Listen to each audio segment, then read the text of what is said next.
रवि चौहान नवापुर, इन्होंने सवाल पूछा है कि इस निर्णय में आर्कियोलॉजिकल डिपार्टमेंट का जो मत रहा है या फिर संशोधन रहा है उसको सुप्रीम कोर्ट ने आधार बनाया है, तो क्या आज के दौर में आर्कियोलॉजिकल डिपार्टमेंट ने जो भी निर्णय दिया है उस पर हमने डिपेंड रहना चाहिए? फिर बात मैं यही करूंगा, यानी आपका जो संदेह है वो पूरी तरह से मैं खारिज नहीं करना चाहता हूं कि आर्कियोलॉजिकल डिपार्टमेंट का जो निर्णय आया है वो पूरी तरह से साइंटिफिक होगा ही, ऐसा आपको नहीं लगता है? आपके सवाल पर से दिख रहा है। ये हमारे देश में हो सकता है ना, क्योंकि वैज्ञानिक प्रक्रिया के बारे में, कोई भी ज्ञान के क्षेत्र के वैज्ञानिक प्रक्रिया के बारे में हम आग्रही नहीं होते हैं। लेकिन फिर वही बात कि कॉन्स्टिट्यूशन में सुप्रीम कोर्ट का निर्णय सर्वोपरि होता है, वो कानून बनता है, देश का कानून बनता है। अगर पहले हमारे कॉन्स्टिट्यूशन में कुछ है उसके खिलाफ अगर वो नहीं है तो इसलिए वो निर्णय तो हमको स्वीकारना पड़ेगा। सुप्रीम कोर्ट ने आर्कियोलॉजी का जो भी मत है या फिर उनका संशोधन है उसको मान्य किया है। अगर संबंधित लोगों को ऐसा लगता है कि आर्कियोलॉजिकल डिपार्टमेंट का ये निर्णय या फिर मत या फिर ये संशोधन गलत है तो उसको भी चैलेंज किया जा सकता है। चैलेंज करने की प्रक्रिया उपलब्ध है, यह भी हमारे कॉन्स्टिट्यूशन का हिस्सा है। लेकिन जब तक उसको चैलेंज नहीं किया जाता है तब तक इसको हमने स्वीकारना चाहिए,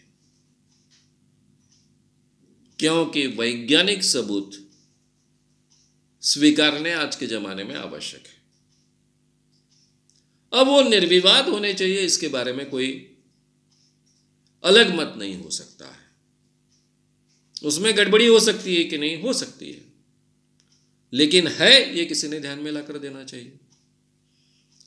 क्योंकि आर्कियोलॉजिकल डिपार्टमेंट में केवल जो साइंटिस्ट होते हैं उनके बाहर कोई साइंटिस्ट उपलब्ध नहीं है, ऐसी तो बात है नहीं।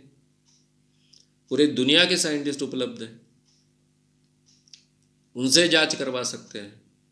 उनके मत का आधार, जिनको लगता है कि ये बात गलत है या फिर संदेहजनक है, उसका आधार ले सकते हैं।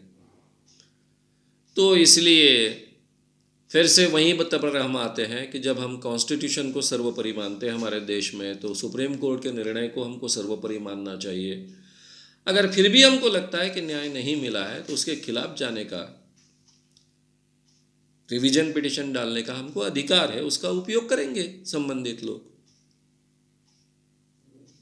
इस ढंग से ही हमको इस सवाल की तरफ देखना पड़ेगा। मेरे दृष्टि से ये सवाल जो इतने सालों से 92 से पूरे देश में हिंदू मुस्लिम दरार निर्माण करने का एक मुद्दा बना है, वो खत्म हो जाए, वो सबसे ज्यादा महत्व का है। और ये खत्म होता है तो बहुत अच्छा होगा, देश आगे बढ़ेगा। और जो हजारों सालों से एक दूसरे के साथ में, कम से कम 700-800 सालों की तो संस्कृति है, कल्चर है ही एक साथ जीने की, और बाकी कई अलग अलग धर्मों के लोगों के साथ में जीने की संस्कृति तो हजारों सालों की है। उस संस्कृति जो मूलतः भारतीय संस्कृति है, सबको समा लेने की क्षमता होने वाली कल्चर हमारी है, उसको बल मिले और उसके आधार पर हम आगे बढ़ पाए, एक साथ आगे बढ़े, ये हमारे लिए बहुत आवश्यक है। इसलिए ये अगर समस्या यहाँ छूट जाती है, सुलझ जाती है, तो बहुत अच्छी बात है, ऐसा मैं मानता हूँ।